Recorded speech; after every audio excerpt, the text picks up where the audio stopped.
Well, I thought this week I would spend a little bit of time talking about some common excuses that are made when people are challenged with God's standard, and I thought the best way to do that would be to go back and actually look at an example where people had said they were going to follow Christ, and lo and behold, they began to give excuses as to why they would not. And as I begin to touch on this subject, let me say this: this is not a topic in which we are pointing at other people, because most of us have heard these excuses, but if we're going to be honest, we've probably made them ourselves. And so we'll go back and look at a few of the common excuses that we find today. But with that being said, as we begin to talk about the standard of God, most of us need to come to an understanding, and I think we probably do, that every single person has a choice today whether or not they're going to follow the teachings of the Bible or not. And as a matter of fact, if you begin to look around the United States that we live in, we have a very diverse makeup of people. You have those that claim to be atheists and humanists and agnostics, and then you have those who even claim to be followers of some type of an organized form of religion. Each of these groups has a standard, even if their standard is literally rejecting all standards. And so whether they know it or not, every person who aligns themselves with some type of a formal belief regarding a system of morality has a standard. For those who claim to be Christians, we actually believe in the inspiration and authority of the Scriptures, and we believe that the Bible gives us a basis for how it is we are to interact, and it's the basis for our decision-making in all regards.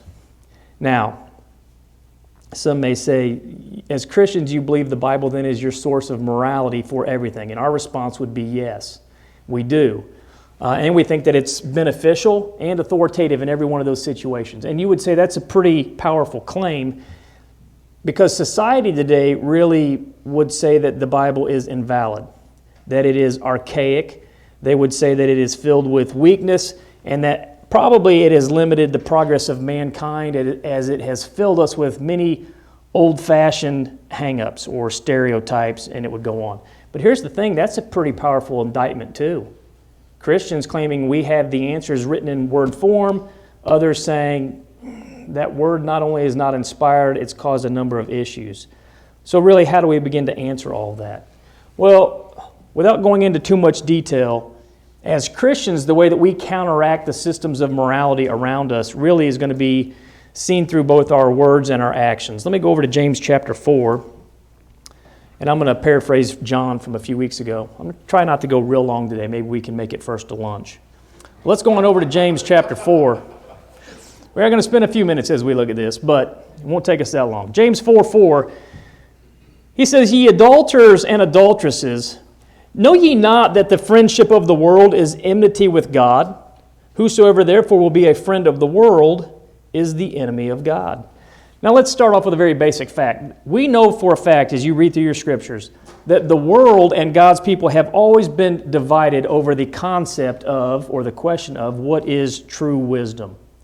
As a matter of fact, and we'll touch on this in a little bit, it seems to me that every generation thinks that it is actually wiser than the previous generation. You guys ever notice that? They oftentimes will look at the older people and say they're so out of touch with reality. But here's the interesting thing. Even though every generation says they're wiser than the one before, it seems to me, as I look around and watch the news, they're all still rejecting the wisdom of God. Let me go over to 1 Corinthians 3:19, because notice what Paul says. "For the wisdom of this world," let me pause, that's from every generation to generation to generation. "For the wisdom of this world is foolishness with God. For it is written, He taketh the wise in their own craftiness. And again, the Lord knoweth the thoughts of the wise, that they are vain." Well, the argument about what is true wisdom is a pretty old argument.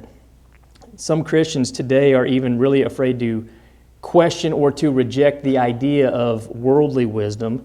And in so doing, although they wouldn't like to admit this, what they do is they literally blur the lines of moral distinction in their behavior, their speech, and their thought. And they really question whether or not they can take this idea of intermingling worldly wisdom with the wisdom of God. How many of you have seen that take place? They claim to be a Christian, but they try to intermingle worldly wisdom with what the Bible teaches. And that, again, that's been going on for generations of people claiming to be God's people. But here's the thing.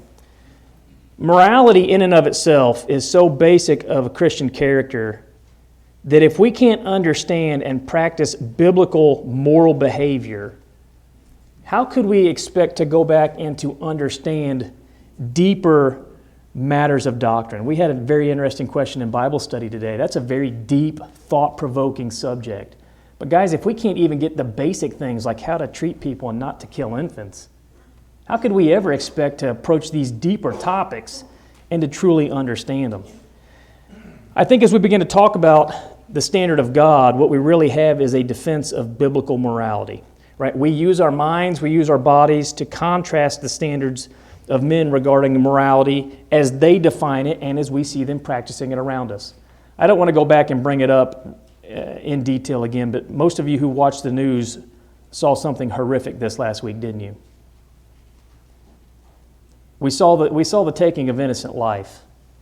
And guys, as we begin to talk about people being challenged with God's standard of morality, I do not know how anybody can look at something like that and think in their mind that it's okay. But here's the question: as you begin to get to the system of morality, there are those who would justify the evil that we've seen take place even this last week. I reject that because I believe that God's plan is the only rational, functional system. And I don't believe that any person could ever come up with a system as perfect as we have recorded in our Holy Scriptures. And I think as we begin to look at these standards that God has given us, it's really for two purposes. One, to protect ourselves from sinning and hurting ourselves. But two, it controls how we interact with other people. Listen to John 13:34 through 35, and then we'll get into the excuses people make to not follow God's standard. A new commandment I give unto you, that ye love one another as I have loved you, that ye also love one another. And by this shall all men know that ye are my disciples, if ye have love one to another. Now again, I'm not going to go back and bring up the actual topic that we saw in the news this week because it's pretty horrendous and I don't want to cause issues for somebody. That evil deed was done by somebody who did not love other people. And there's some reasons maybe as to why they did that, and that's a whole other topic in and of itself. But imagine this for just a second, the standard of God and how that we are to treat people. Imagine if everyone in this world, within our school systems, within our workplaces, within our homes, within even our congregations, imagine if everyone was to actually act like that. Imagine the difference that we would have in this world if people followed the standard of personal morality and also how they are supposed to behave with other people. I think as you begin to go back and study the Bible's basic plan for morality, it literally proves that there is a God, that He does in fact exist. Matter of fact, listen to 1 Peter 4. I'm going to read verses 3 and 4. For the time past of our life may suffice us to have wrought the will of the Gentiles, when we walked in lasciviousness, lust, excess of wine, revelings, banquetings, and abominable idolatries, wherein ye think it strange that ye run not with them to the same excess of riot, speaking evil of you. You guys remember I said this isn't a sermon about them who disregard God's standard, because if we're all going to be honest, we've all done it. And here that's exactly what Peter says. But the point is this: the change that is made within us through the gospel is literally proof of God's existence. Now, that's what makes us strange to the world, as Peter says. Behavior, what's so strange to the world? Behavior that is not driven through the idea of lusts or the idea of sin becomes very evident to those around us that there's a higher purpose or a higher standard of morality. The idea that we're not doing things just for ourselves to feel good or just because we like it, again, shows that there's a higher purpose in our life. But for many today, unfortunately existing, that's really all they have as they simply reject God's standard. So what are some of the basic excuses we've seen or maybe even made ourselves? Let me give you one of them. This is pretty common. I've heard this one before. You begin to talk about some type of sin, or you begin to tell somebody, well, the Bible actually teaches you ought not to do that, And they'll say something like this, well, everybody does that. Everybody does that. And again, the idea as they begin to say that is, well, no, actually what I'm doing is normal. You're the odd one. You're the one who's condemning that, but everybody does that. Again, they're trying to get you to understand or believe that the majority of people are fine with this behavior. I'll touch on that here in a second. But their thought is if everybody's doing it, it really can't be that bad. It must be okay. And guys, this standard is based on the majority or the will of the majority, the behavior of the majority, right? I live in a society where everybody does that. Well, it's interesting, as I was thinking about this, God does have some verses within His Scriptures that do address the destination of the majority. So let's go over to Matthew 7, 13 and 14 for just a second, because that's their argument. Everybody's doing it. That's the majority. Matthew 7:13, enter ye in at the strait gate, for wide is the gate, and broad is the way that leadeth to destruction, and many, this is the majority, many there be which go in thereat. Because strait is the gate, and narrow is the way which leadeth unto life, and few, that's the minority, and few there be that find it. What's Jesus saying? The majority of people, guys, I hate to tell you this, they are going to hell. The minority of people are going to make it to heaven. So if you go along with the majority, which is the argument, right? Everybody's doing it, you're going to suffer the same fate as the majority. It's pretty logic. Let me point this out too. You guys ever notice that the majority is frequently wrong? When Jesus was standing before trial, what was the majority of the crowd chanting? Crucify him, right? The majority of people, at least in that crowd, or they wanted to be seen as the majority, were the ones responsible for Christ. But here's the other thing. As you begin to think about the majority of people surrounding us, they are not definitive in any regard, for the most part. They are not defined by some sense of specific morality. And as a matter of fact, I want to touch on this because they always will say everybody's doing it or most people are okay with it. I want to point out the fact that many people who are being quiet about it or tolerating it, they're not doing it because they believe it's accurate. Oftentimes they're going along with the few outspoken, and the reason is they're too afraid to either be ridiculed or they're too afraid to stand up to evil. And I bring that up because there's a segment of films and things like that I'm very interested in.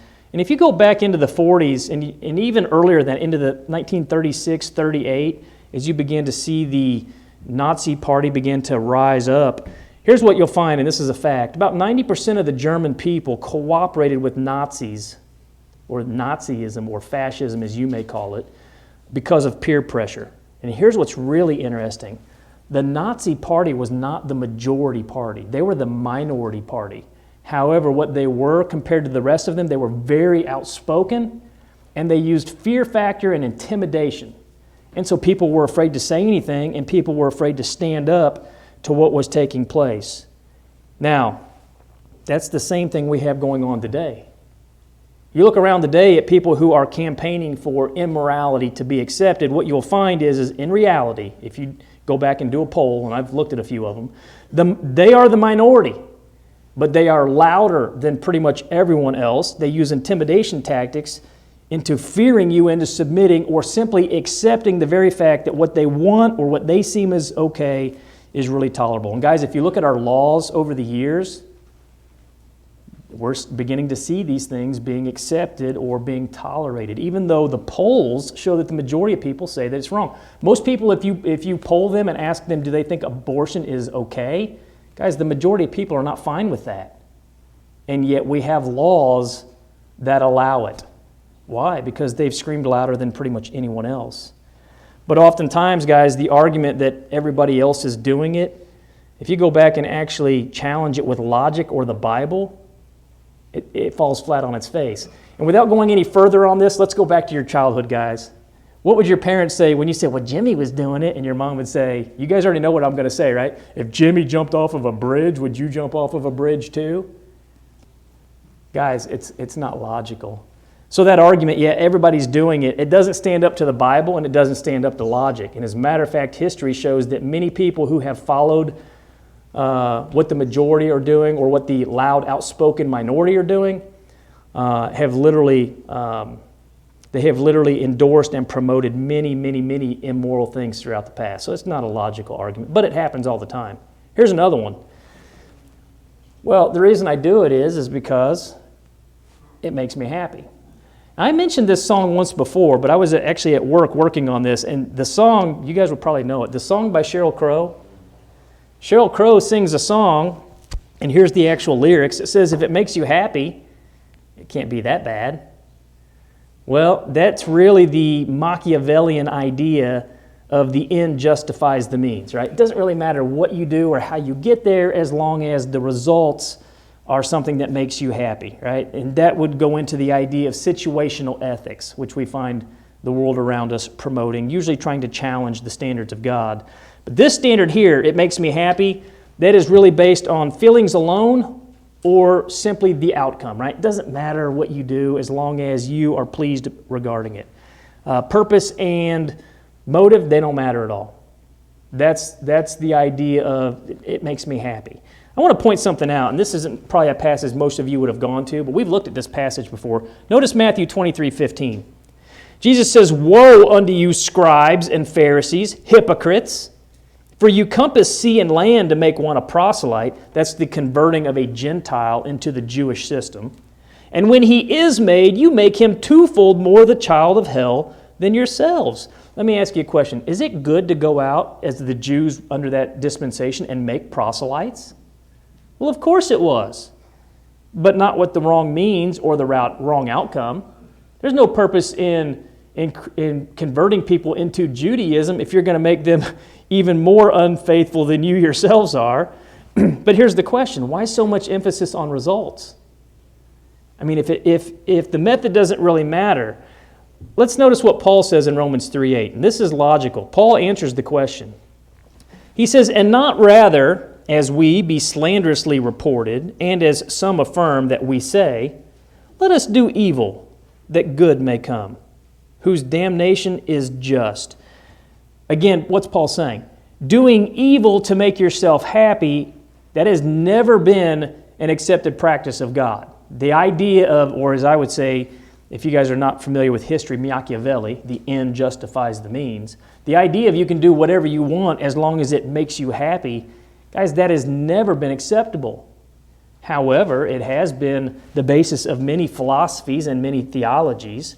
Sadly, though, if we look at the Bible, the inspired scriptures, we can learn quite a bit about this idea of it makes me happy, right? I'm going to do it the way I want because it makes me happy. And I'm going to go over to Nadab and Abihu. Most of you are very familiar with this. Matter of fact, we were joking about preaching out of Leviticus a couple weeks ago. So here we are back in Leviticus with Nadab and Abihu. For those of you that don't remember them, you've got two priests here that took it upon themselves to change worship. They're going to do it the way they like because it makes them happy. And Nadab and Abihu, Leviticus 10:1 and 2, and Nadab and Abihu, the sons of Aaron, took either of them his censer and put fire therein, and put incense thereon, and offered strange fire before the Lord, which he commanded them not. Let me pause for a second. He had commanded them how to carry out worship. What they're doing, he had not commanded. They're taking it upon themselves to do it the way they like. He goes on, and there went out fire from the Lord and devoured them, and they died before the Lord. Let me pause for a second. Now, a lot of people would read this and say, okay, that's really harsh. These guys are literally, they're offering worship to God, and because they didn't do it the way God wanted, he struck them dead? Well, yeah. They literally went and changed God's order. They literally violated his inspired word. That's a pretty serious issue. But human logic would say it really shouldn't make any difference as long as, it makes sense to me, or as long as it makes me happy. And here's the thing, Nadab and Abihu, they thought this made sense to them. It seemed to make them happy, and they literally were struck dead because of it. And it's because that wasn't what God had authorized, and they had rejected his inspired word in the carrying out of what they called worship. Guys, it ceased to be worship the very second that Nadab and Abihu rejected how they were to carry that out. And again, they can't use the argument of ignorance. These were priests, trained priests in the carrying out of God's worship, who said, yeah, I know what the scriptures teach, but I'm not going to do that. I point that out to simply say, taking that route can be very disastrous. Listen to what Paul told Timothy in 2 Timothy 1:13. Hold fast the form of sound words which thou hast heard of me in faith and love which is in Christ Jesus. Now, I'm not going to touch on it here, but I will on another point. We know that the standard of God was given to us through His inspired medium of words. And it is this law of morality which we have, which brings consistency, not confusion. And I have to say that because we need to ask ourselves very logically, guys, as we begin to compare ourselves. Many people do not like the standard of God. But you need to take the standard of God and you need to compare it to all the other standards out in the world. And here's the logical question you have to ask. Which standard is most logical? One that changes from person to person, culture to culture, and over time, or one that is fixed and applicable without discrimination or exclusion to all? That's a logical question. Which one makes more sense? Again, that idea of it makes me happy, that changes over time, and it changes from culture to culture and person to person. One person may say, you know what makes me happy is living peaceful with everybody. Another person would say, you know what makes me happy? Going out and killing 6 million different people because they're Jews. That's pretty extreme, isn't it, guys? But both of those have happened. So that idea of it makes me happy, that is not a logical way to have a standard. Here's another one. How many of you have ever heard this one? Guys, and before I say that, I've done this, and you probably have too. It's my life. It's my decision. I can do whatever I want. Now, I haven't done that in a long time, but there are years past, and Larry might shake his head back here and say he's in that spot at one point too. We all have been, right? It's my life. It's my decision. Whether I go to church, whether I obey the gospel, we've all been there. And here's my response to that. It's my life, my decision. Yep, it is. It is your life. It is your decision. But what's the standard based on when you say that? The standard is based on self-interest, and my desire. It's what I want, wherever I want, however I want, whenever I want, and that would include anything that I believe to be in my own best interest. And again, you see the variation from person to person. I'm the standard. Why do people do that? Well, they want to be free of restrictions. They don't want other people to interfere or to condemn. And guys, let me point this out. This is frequently the case with erring members, right? How come you haven't been faithful in your coming to church? Would you just mind your own business? This is none of your concern, right? You start to talk about different issues that people might have, and it's uncomfortable, and they say, just mind your own business. This is my life. It's my decision. Well, there's a number of problems with that, but that's the reasoning behind it. Why do people want to think that way? What's the reasoning behind the mindset? It's my life, it's my decision. Well, the answer is this. People want to be their own God with a lowercase g. And they are literally still falling for the serpent's lie. Let me go back to Genesis 3:5. They're being deceived here, but they're told, for God doth know that in the day you eat thereof, then your eyes shall be opened, and ye shall be as gods, knowing good and evil. An awful lot of people today want to believe that they have it within themselves to determine what's good and evil. And people are doing that. But in essence, they want to direct their own steps. Right? It's my life. It's my life. It's my decision. Listen to what Jeremiah 10:23 records for us. O Lord, I know that the way of man is not in himself. It is not in man that walketh to direct his steps. Here's the problem. In general, and this has been happening for generations, the problem is that man places his trust oftentimes in the wrong source. He trusts in himself, and he trusts in his wisdom when he should be placing his trust in the Lord. Again, listen to Proverbs 3:5 and 8. Trust in the Lord with all thine heart, and lean not unto thine own understanding. In all thy ways acknowledge him, and he shall direct thy paths. Be not wise in thine own eyes. Fear the Lord, and depart from evil. It shall be health to thy navel, and marrow to thy bones. Paul actually says this. 1 Corinthians 6, starting in verse 19. He says, what? Know ye not that your body is the temple of the Holy Spirit which is in you, which ye have of God, and ye are not your own? For ye are bought with a price. Therefore, glorify God in your body and in your spirit, which are God's. Now, let me go back to that common argument. It's my life, it's my decision. Well, whether they know it or not, all mankind has a calling higher than themselves. Now, many will reject this outright. But again, the idea is no, we don't really have the right to do it ourselves. I would go so far as to say there are probably an awful lot of graveyards filled with people who were saying, you know what, I'm going to do it the way that I like. And I'll be honest, I would suspect hell is going to be filled with people like that too. Here's another one. I've heard this one before. And guys, when I laugh about some of these and I say I've heard this, I'm telling you, I've literally said some of these. I've said this one to my parents many years ago. So as they were trying to correct me, saying, nope, that is not okay, and I literally said to them, you guys are so old-fashioned. You're just so old-fashioned, right? You're not relevant with the times. How many of you guys have heard that when you begin to talk about the standard of God and somebody wants to outright reject it? Right? The idea, we live in the 21st century. We live in an age which is the most technologically advanced age ever. And we live in this new paradigm with advancements in unity and love and tolerance. And guess what? I don't need nor do I want these old stereotypes and judgments. I see that every day on the news. I see that on all the talk shows. Guys, this standard right here of you're just old-fashioned, problem with this one is again, it changes from generation to generation and culture to culture.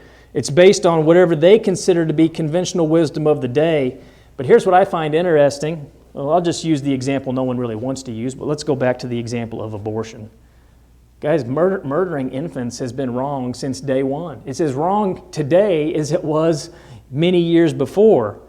Now, some will try to rely on this argument, I'm sure, on the judgment day, never realizing that, in effect, when they accepted the lies from the culture around them, they literally have perverted the gospel and accepted some other gospel promising a false salvation. And that's happening around us. People are saying, you can do those things and still go to heaven.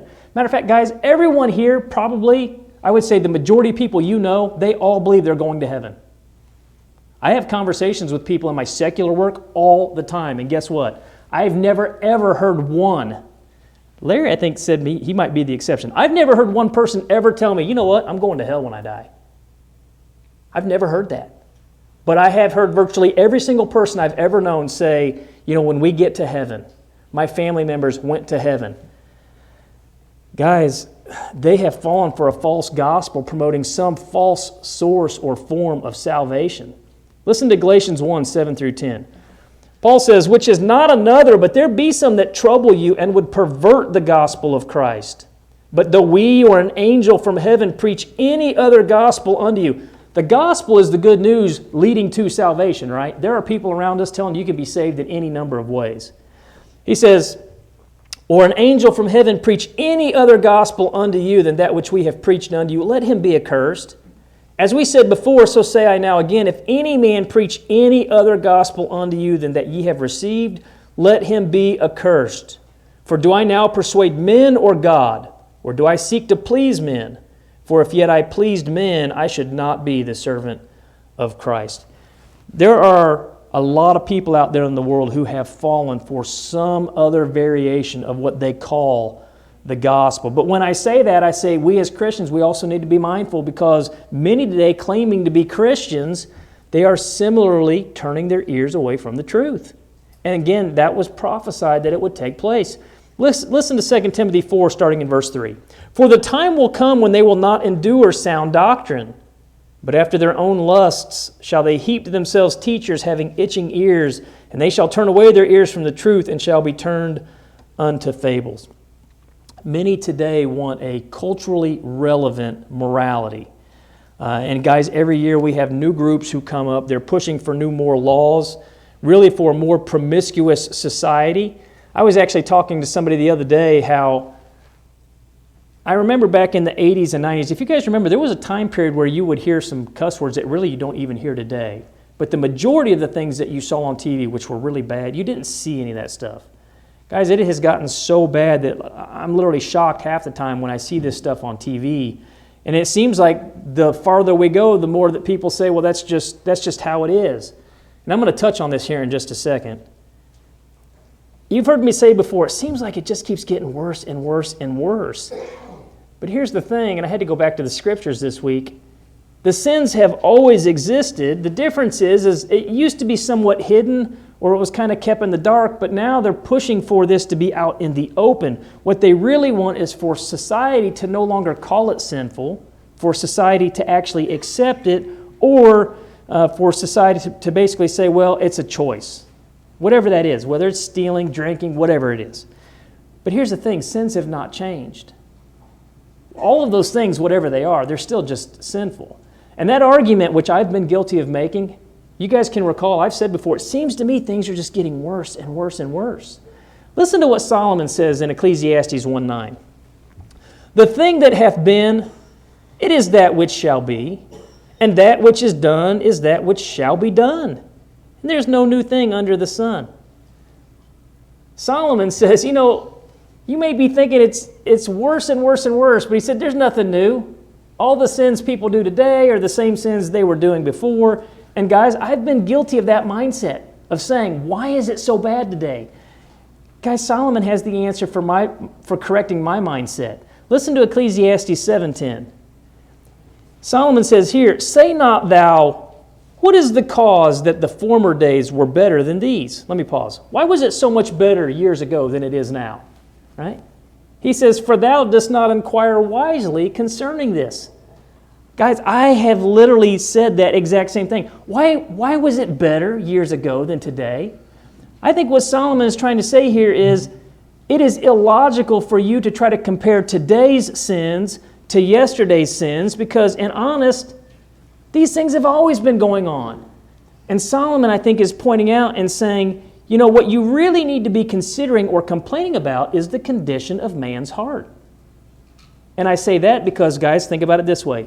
If men's hearts were better, would society be better? Yeah, it would.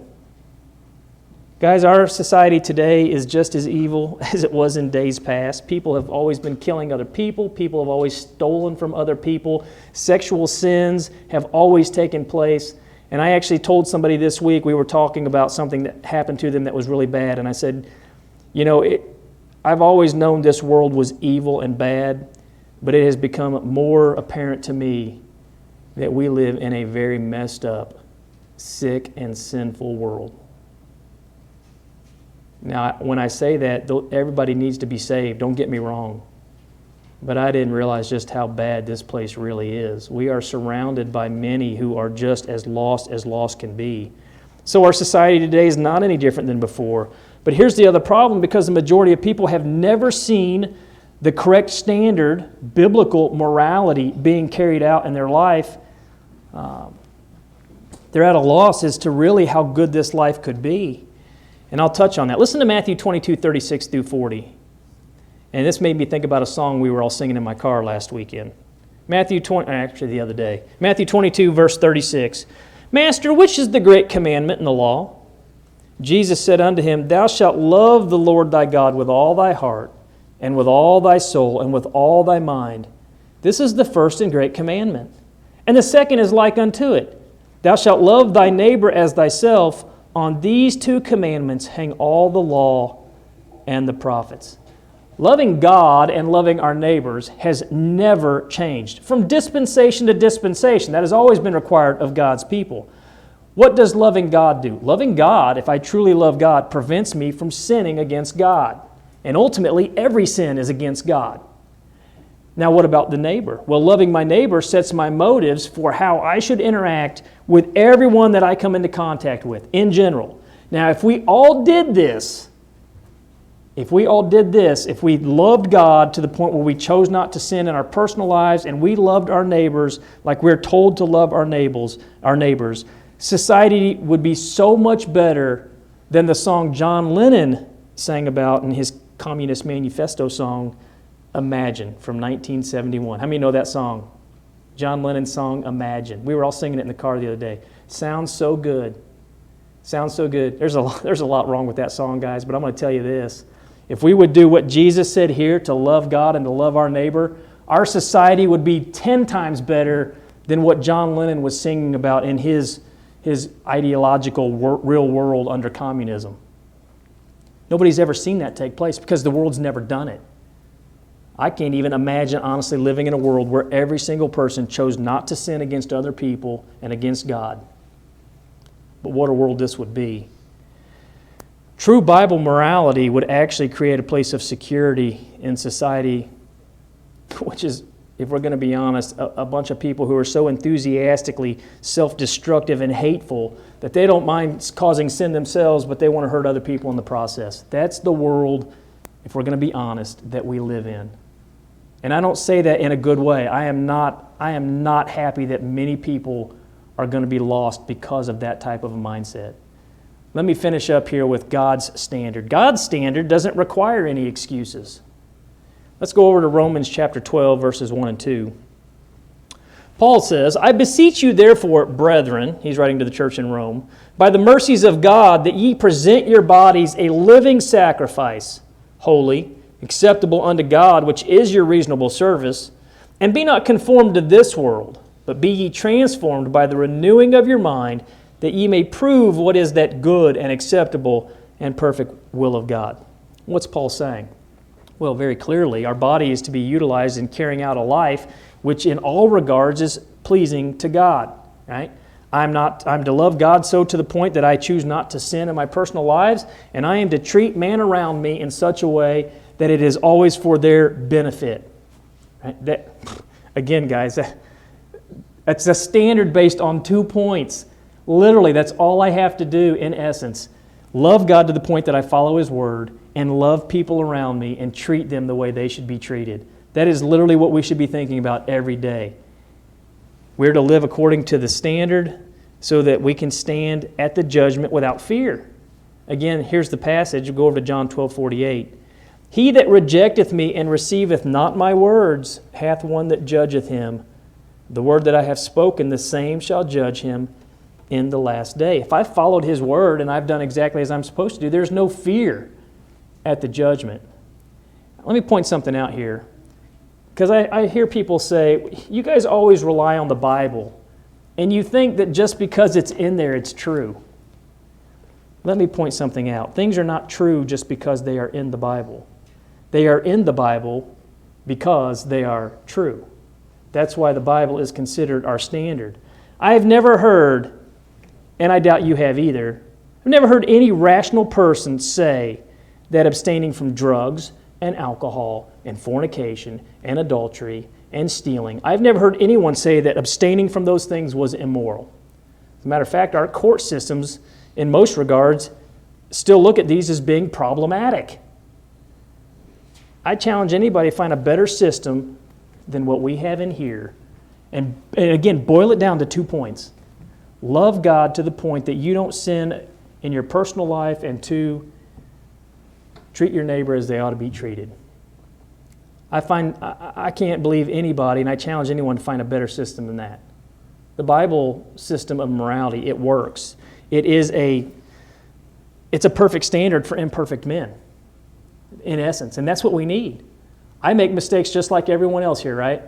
I need a standard that puts me back on track and says, you don't need to have confusion. This is all you need to do. So, why are all the plans that we have around us from the atheists, the humanists, the agnostics, and whatever other man-made religious groups, why are they all failures? Well, while the Bible principles of living are the most reasonable and logical and functional systems of morality, these other systems were designed by men, and men are faulty at general, oftentimes coming up with their own ideas of why they do things, and again, most of those based on some type of an excuse. But the Bible principles came from God. As a matter of fact, I think morality, as recorded in our scriptures, are proof that God does exist and God has spoken to us. And the plans that these men have come up with are really nothing more than the mind of our adversary, Satan or the devil, being carried out. And it's obvious he doesn't have our best interests in mind. Here's the question. I'm going to give you 2 questions before we stop. Is your life a demonstration of God's moral plan? I see Christians all the time who live according to God's standard, And they have trials, and they have temptations, and they have hardships in this life. And for the most part, they're peaceful and happy. And I have also seen others who follow human standards, and they're miserable all their whole lives. Listen to Proverbs 8:32. Now therefore hearken unto me, O ye children, for blessed are they that keep my ways. Hear instruction, and be wise, and refuse it not. Blessed is the man that heareth me, watching daily at my gates, waiting at the posts of my doors. For whoso findeth me findeth life, and shall obtain favor of the Lord. But he that sinneth against me wrongeth his own soul. All they that hate me love death. Let me give you one more passage, and I'm going to ask you one final question, and we're done. Listen to 2 Timothy 3, starting in verse 14 and 17. Paul tells Timothy, But continue thou in the things which thou hast learned, and hast been assured of, knowing of whom thou hast learned them, and that from a child thou hast known the holy Scriptures, which are able to make thee wise unto salvation through faith, which is in Christ Jesus. All Scripture is given by inspiration of God, and is profitable for doctrine, for reproof, for correction, for instruction in righteousness, that the man of God may be perfect, that word is complete, thoroughly furnished unto all good works. Here's my question. What answer would you give the judge on the day of judgment if you stand before him unprepared? What excuse could you give that you think would validate the reason that you did not live according to his word? Well, we've already gone back and started off looking at examples of excuses given to Christ. Guys, excuses are just that. They're excuses. We will all be accountable on the day of judgment. I don't think anyone here wants to be found trying to make some type of an excuse. As I draw this to a close, that's my concern, is that we would all be faithful Christians. Very simply, that we would love God so as that we do not sin against Him, and that we would love our fellow man around us. That's how, really in a nutshell, how simple the standard of God is. So I desire that we would all be faithful like that, and that everybody would have an opportunity to obey the gospel. If you've never obeyed the gospel, very simple. I encourage you to go back, look at the book of Acts, or as many call the book of conversions. We know that people were teaching about who Jesus was, and this is so that they could have faith. That's how faith comes, Romans 10:17. They were teaching about Jesus, that He was the Messiah. They were teaching that He came and He shed His blood for the church, and they wanted people to understand about the consequences of their sins. Why? Well, once they had faith and believed, they could repent of their sins, Luke 13:3 and 5. They could confess Christ with their mouth, Romans 10:9 and 10, and then they could be immersed in water for the remission of their sins, Acts 2, verse 38. Mark 16:15 and 16, and a number of other verses. That's how easy it is to become a Christian. As I draw this to a close, I would ask every one of us to go back and to challenge ourselves. Do we simply accept the standard of God for what it is, or do we find ourselves sometimes making excuses? I pray that each of us would not be one of those found in that situation. As I draw this to a close, if there's a way we can help you in any way, you can come forward as we're led in a song of invitation.